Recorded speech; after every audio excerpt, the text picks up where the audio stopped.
بسم اللہ الرحمن الرحیم۔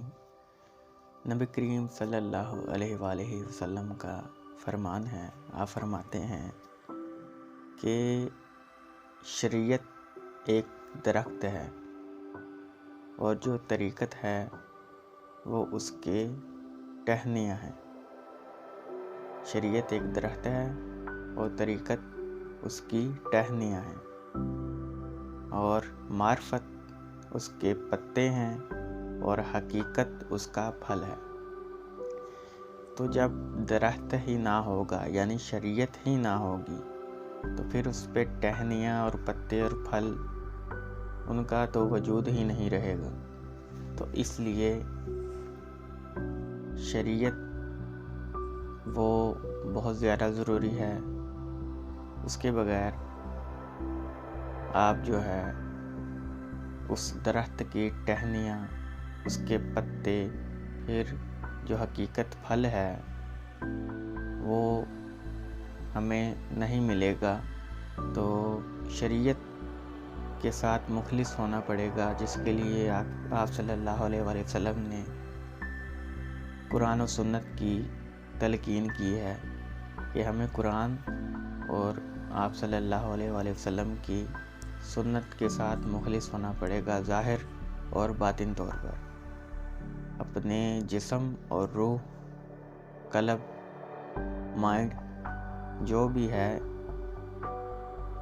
ان سب کے ساتھ ہمیں آپ صلی اللہ علیہ وآلہ وسلم کی ذات کے ساتھ مخلص ہونا پڑے گا، دل کے ساتھ۔ تو پھر بندہ جو ہے شریعت پہ جب چلتا ہے تو وہ ایک درخت کی مانند ہو جاتا ہے، جس پہ ٹہنیاں، پھر پتے، پھر پھل لگتے ہیں۔ پھر پوری دنیا اس کی طرف رجوع کرتی ہے۔ جب بندہ اللہ اور اس کے محبوب صلی اللہ علیہ وآلہ وسلم کا ہو جاتا ہے تو پھر دونوں جہان اس کے ہو جاتے ہیں۔ جو اللہ کا ہو جاتا ہے تو دونوں جہان اس کے ہو جاتے ہیں۔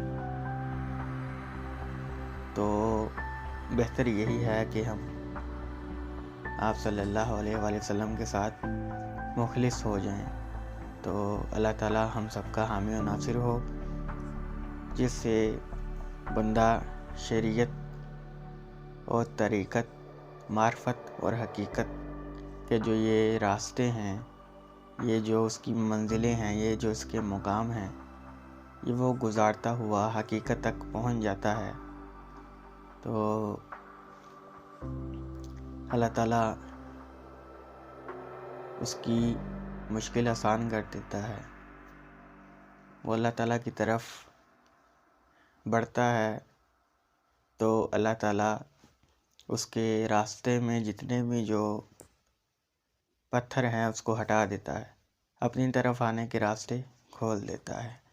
تو اللہ تعالیٰ سب کچھ اس بندے کے لیے کرتا ہے جو وہ چاہتا ہے، لیکن ہو وہ قرآن اور سنت کے مطابق۔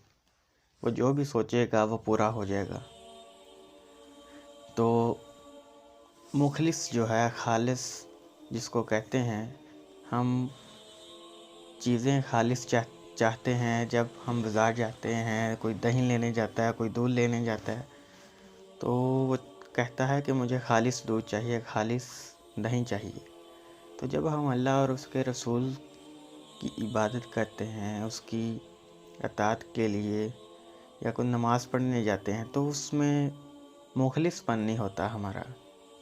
ہمارا جسم وہاں پہ ہوتا ہے، ہماری روح نہیں ہوتی، ہم خود کہیں اور ہوتے ہیں، تو وہ ملاوٹ ہوتی ہے۔ تو اللہ تعالیٰ اور اس کا محبوب صلی اللہ علیہ وآلہ وسلم جو ہیں، وہ ملاوٹ کو کیسے پسند کریں گے؟ آپ ایک دنیاوی چیزوں میں ملاوٹ کو پسند نہیں کرتے تو وہ پاک ذات جو ہے وہ کیسے پسند کرے گی؟ تو ہمیں چاہیے کہ ہم اس کے ساتھ مخلص ہو جائیں۔ اخلاق محمدی صلی اللہ علیہ وآلہ وسلم کو اپنے جسم اور روح کے اوپر اتاریں اور اس پہ عمل کریں، خالص طریقے سے، دل سے۔ تو پھر ہی